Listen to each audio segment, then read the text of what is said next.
Welcome back, everybody, to part two with Ken Barclay. And in part one, we left off where Ken had just decided to go on to insulin pump therapy, and he got his very first pump in 2004. So, Ken, I'm going to ask you, what difference did that make in your life with diabetes? Well, I mean, effectively, it let me live my life, Grania. That was the big change, because I was acting very much hamstrung. Most of it was self-inflicted, but some of it was just the fundamental realities of living with diabetes. That there were restrictions in how I could eat, how I could inject. And look, I'm not shy. I'll inject in public to beat the band. But it was still an extra burden. And because I was in that rebellious phase, I was skipping injections. So purely, it wasn't convenient for me to take an injection. It was pure nonsense. But all that went out the window when I had the pump. It was in my pocket. It was easy, accessible. I could pull it out. I could, in some circumstances, I knew the buttons enough that I could bolus in my pocket without even taking the thing out. It really was a massive difference. It changed the way I could eat. I could, I wasn't avoiding higher carb meals because I knew I'd feel sick afterwards, which I would have pre-pump. I could increase my exercise. I could go for walks. I could easily adjust my basal up and down. And I wasn't dealing with any peaks with insulin, which was another big shift for me. Even I can't even remember what long-term insulin I was on at that stage. It was so long ago. But whatever it was, I still had noticeable peaks in insulin activity that I knew there was a good possibility I was going to go low at a certain point during the day. So all those freedoms really changed the way the way I worked, the way I socialized. Every single aspect of my life changed after going on the insulin pump. From that point onwards, you've kind of been interested in diabetes technology, and you're one of the people that I would refer to for keeping up to date on the newest tech and how it works. I mean, it's part of your profession as well, like your work in IT. So the first pump was a standalone pump, but you also adopted a sensor quite recently. No, it's about 5 years ago. Yeah, about 5, 6 years. 2015, I went to the sensor. So I mean, I went through the first 3 pumps I was on. The first was the 508, and that was the dumbest of them, and used very particular little tiny batteries that I still feel a compulsion to buy today when I see in the shops because they were hard to find. And then I went on 2 more after that. That there were CGM systems available for them at the time, but the CGMs weren't available in Ireland. No matter how much I pestered the doctors about it. And look, I have a real passion for IT in all its forms, and that applies to diabetes as well. I do try and follow what's happening. We're always a few years behind. First of all, in Europe, and then in Ireland within Europe, if you know what I mean. The US normally sees it first, and then it starts flowing out. So you can have a good pipeline of what's coming down the road, hopefully at some point. But yeah, so I was following along very closely with all the developments. And then I started to see, as part of the Facebook groups and the in-person support groups, that the sensors were starting to get rolled out in Ireland. So as soon as my pump warranty was up, I had the date marked in the diary. I went into the consultant and said, right, come on, how does this happen? And again, very supportive. Name went forward for it straight away, and it arrived very quickly afterwards. Now the company made a slight mistake in that they shipped the pump to me in my personal house, rather than to the clinic, which is what they were supposed to do. So I walked in, and they know I like technology in the clinic. So of course I walked in the first day and going, "You've already set all this up, haven't you?" Yeah. I just here for the prescription for the sensors, But no, that was amazing. I cannot describe how different it was going from my admittedly sometimes very, very occasional blood test or blood finger results to just being able to pull the pump out of my pocket. Blown away, and it completely changed how I saw how diabetes works. I knew the theory. We all know the theory. But when you see in practice, okay, I'll drink that glass of orange juice, how quickly it goes up, versus if I have a slice of pizza, how different that graph is going to look, despite your best efforts with dual wave boluses. But no, that for me, that was the intersection between technology and diabetes that I'd always look for. I'd always been looking for, because now I was getting data. It's measuring your every aspect of your own life. Again, that was another big shift. The pump being one, and then the 2 follow-on pumps from the 508. The biggest advantage I got from them was literally I could buy the batteries in the shops rather than having to go to a chemist to try and buy them. That was the only fundamental difference between them, and that was 12 years of pump therapy. So then in 2015, when I shipped when I shifted off to the 640. 640, that was the big change. That was amazing. I love that. Absolutely love that. And and look, I have to say, one thing I've noticed on an awful lot of Facebook groups is that you'll only ever hear about the problems, and you'll hear frequent problems about the Medtronic. You'll never hear for people that it's working for, and there are people it works for, and it worked for me. It worked fine for me. And I recognize there are some people it just doesn't. It hasn't worked for, and you've seen incredible documentation of people have shown that it doesn't work work for them. And there are also there's a Dexcom out there, and I'm on a Dexcom myself as part of the DIY stuff we'll talk about in a moment. But no, that's I would encourage anyone that if the only CGM you can get is a Medtronic, don't assume it's bad. Give everything a go. All of this technology is there. It's all tested. There are edge cases where it doesn't work, but give it a go. What have you got to lose? Exactly. Right. So we are going to talk about the DIY, and I love the fact that, because I thought you had followed the DIY APS community prior to me, but it seems like we were on some similar planes. So how did that come up? How did you come about to be interested in setting up your own closed-loop system? Basically, as the event that I know you had a hand in organizing in 2019. Yeah, 2019. Yeah. I'd heard about that, saw it on the Facebook thing. I said, right, I'll go along. I was aware, I was vaguely aware that there was something going on there, but for whatever reason, it hadn't captured my imagination. But I vividly remember, like, one of the fundamental things that led to the creation of the various versions of the DIY looping thing was a Medtronic security flaw in the old insulin pumps. And I remember at the time when that security flaw was found, and a lot of people I work with know I have diabetes, and as you mentioned, I work in IT. I must have gotten 50 or 60 emails about that. Oh, your pump is hackable, someone's going to kill you. And I looked into it enough to figure out so it wasn't in fact going to kill me, and then promptly ignored it. I was only when the DIY stuff came up that the light bulb went off. Oh, that's it. A led to B here in this case. I just had no idea A and B were related at that stage. So I went along to the event and loved it. Absolutely loved it. Dana Lewis was talking at it, and so was Thomas, and I can't remember the surname, but probably for the Thomas O'Mahony or Thomas Mahoney. Yeah, Thomas Mahoney, and he had set up a system, and I was looking there. And the Night Scout, I'd heard about Night Scout, and I'd actually set Night Scout up previously, purely as a thought experiment. As I said to you earlier, I don't like sharing my numbers, so it was of absolutely zero use to me. I could look at my pump as easy as I could look at the webpage. So I had an idea of some of the platforms that were being used behind it, and that meant it instantly clicked with me when the guys were up on stage talking about it. And as I was sitting there, I was looking at it, and I knew I had a couple of old Medtronic pumps knocking around, and the likelihood that one of them would be compatible. And as I was sitting there looking at it, I realized that Night Scout, have that. The Open APS system, looked at that ran on the Raspberry Pi. I've about 6 Raspberry Pis in the drawer behind me, and that's a more or less permanent state of affairs. So all I needed to do to make the jump was to order one small radio part, and when I saw, and I vividly remember Thomas having a video there showing his basal rates changing overnight, as the CGM data was being interpreted. Now, what I didn't have was the Dexcom sensor at that stage, but I did have the 640. So I pulled together a bit of a Frankenstein build between Raspberry Pis, a spare mobile phone, a 640 and a meter that I won't describe in too much detail because it was slightly insane, but it worked. It had me up looping on OPS, I think 2 months after, maybe 3 months after that event. So I jumped in with both feet. Okay, so let's pause for a minute and go backtrack a little bit. Can you describe what DIY APS is for people who we completely lost 2 minutes ago among the Raspberry Pis and the I'll do my very best, and if I'm not saying anything that resembles English, please knock me. All right, so I'll describe the Holy Grail first, right? The Holy Grail is a fully closed loop system, right? And a fully closed loop system, you would put your pump on, you would put your CGM on, and you would forget about it, right? The system would observe your blood sugar going high, going low, and would take steps to stop you going outside of your control range. The technology isn't there yet. It may never be there. I think it probably will, but it may never be there, right? I think there'll always be some level of input involved, right? So what we're looking at now is hybrid closed loops, right? So that they're partially automated.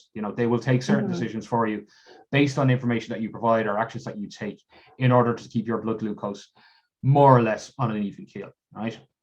So the DIY part of this, and there are commercial systems, and we'll talk about those again in a moment, right? But the commercial systems came after the DIY. DIY came first, Yeah. and really opened up this entire world of technology.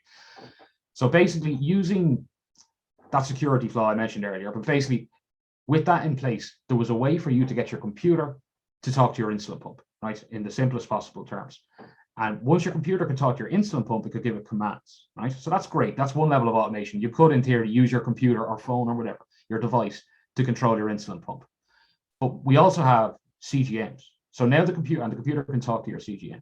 So now your computer is talking to your CGM, your computer is talking to your pump, right? And if your computer has the right program on it, it can see that if you're at 5.0 and you're trending downwards, and you've been trending downwards for the last 15, 20 minutes, it can continue using that trend that it can see, and it can tell that you're going to go low, and it can probably tell you when you're going to go low, right? Mm-hmm. So that's great. And that's what the 640 did this as well commercially. When it saw you going down towards low, it stopped giving you insulin, right? And in most cases, for me, that was enough to prevent the low, right? That low glucose suspend is what that's referred to as, okay? So that was great, right? And don't get me wrong, lows still happen. I'm not trying to sell, magic beans here. Yeah. Lows and highs still happen. This is about reducing the frequency and the impact of them, right? So that was great. And I had that on the 640G. Right? I've had that since 2015. The question is, what happens when your blood sugar start going the other way, right? You're at 9.0 and you're going up either rapidly or slowly, and you're going to go past that 10, you're going to pass that 11, 12, whatever. Now, regulators are very worried about letting your computer, your machine, give you insulin at that point, right? And that's, that held back progress in this area for years. We've had these technologies for a long time. But with that security flaw, it gave certain people, certain very clever people, the ability to write a program that when it saw your blood sugar going up, it would actually start giving you insulin, right? Mm-hmm. And I won't go into the technicalities between basals and boluses and super micro bolus and all the rest of it. All of this wonderful terminology awaits you if you decide to look into these systems. But basically, it will add insulin, right? Based on the settings that you define, So I put in my insulin sensitivity factor, I put in my insulin to carb ratio, so it's personalized to me in that sense. It takes in all that information and it gets it. And to be honest, it works, right? So I know A1C is kind of the old way of looking at things, but my A1C has never been better. But my time in range, and I now have a few years worth of time in range data between the Medtronic CGM and the Dexcom one. And my time in range at the moment, and if I'm really, really on top of things, announcing every carb, and if my consultant is listening, I obviously do that, and my reports are 100% accurate. For everyone else, they're not always perfect. I can have quite a few days in a week where I might be busy in work, and you know what, I'll tell it to be insulin. It's not. I'm not going to worry about the carbs, and let it figure it out, right? So with the algorithm that's used in the system I use, basically, I'll say, right, there's maybe 60 grams worth of carbs in that meal, and let's say for me that's 6 units of insulin. I might just bolus 4 and let the system worry about the rest of it. I know I haven't given enough, but I have enough faith in the system that the initial bolus will keep you from shooting sky high very quickly. And then the extra insulin can be added to keep you on an even keel. And then my time in range, I think I checked it there yesterday. I'm running about 82% time in range at the moment. I know, with very few lows and very few lows, very few highs, and highs being above 10, but very, very few above, say, 12 or 13. Yeah. And the key part of this is that it needs minimum interaction from the user. So, I mean, when I used the insulin pump and the sensor without loop, I basically had to watch that CGM graph nearly every hour and interact with my insulin pump to take corrective action. Whereas with the DIY loop and now with the commercial loops that are coming on stream, it's removing some of that burden from us. So that's the biggest difference. I mean, I think fundamentally, what diabetes requires you to make a huge amount of manual checks per day and make decisions based on formula that are sometimes complex, and there are more factors related to diabetes than people without diabetes would even dream to imagine. Heat, your weight, the time of day, everything impacts on your thing. So it requires a huge amount of manual monitoring and manual intervention, right? computers are really, really good at doing the same thing over and over again. You know, as I say in the Coder Dojo classes that I teach, computers are really stupid, but what they do is they do what you tell them to. Right? And if you tell it that you're constantly watching this number, if this number starts to go up, you do this. If it starts to go down, you do that. That's all you need to worry about. And the computer will merrily do that hundreds of thousands of times a day. Humans are terrible at that. That is literally the worst thing you can ask a human to do, is make repetitive calculations and apply formulas to the results. Just the human brain doesn't work that way. You know, even the most mathematical among us will not sit there and do the same thing every 5 minutes ad infinitum. Never mind, you have to live your life. But, you know, so we outsource these decisions. You know, right, my Raspberry Pi or my phone is quite happily to sit there all day and use a tiny fraction of its processing power to watch that number and do X if you're going high or Y if you're going low. And you know, computers do that, and it's great. Yeah. Excellent. Is there anything else you've been involved with the so wrapping up on the technology and moving now into the support sphere? You've been involved with the Dublin Adults with Type 1 Diabetes Support Group since the very early days, and I think you facilitate some of the sessions there. But do you want to talk about that component of helping you do diabetes? I won't say better. Well, being able to do diabetes better. Exactly. No. Look, it really it has made it's another one of those step changes that I've spoken about throughout the interview. I got involved in that, and you did an excellent video with Niamh and Emma there a few weeks back that I very much enjoyed. And I think they started that in March of 2010. I would say one of the year in and around then. Anyway, 2011. 2011, and I think I came on board in November. My consultant had recommended it to me, and I reached out to the guys to see if I could get involved, and instantly, you know, found it incredible. Like, to sit in the same room as other people and watch them check their blood sugar or deal with a high or deal with a low. And, you know, there's no better place than a diabetic support group to say, has anyone got something for a low? You know, you're instantly sorted. And it's happened to me at Thriveabetes a couple of times over the years. All that running back and forth drives the blood sugar low, and I'm often found in a heap with orange juice around me outside in the corridor.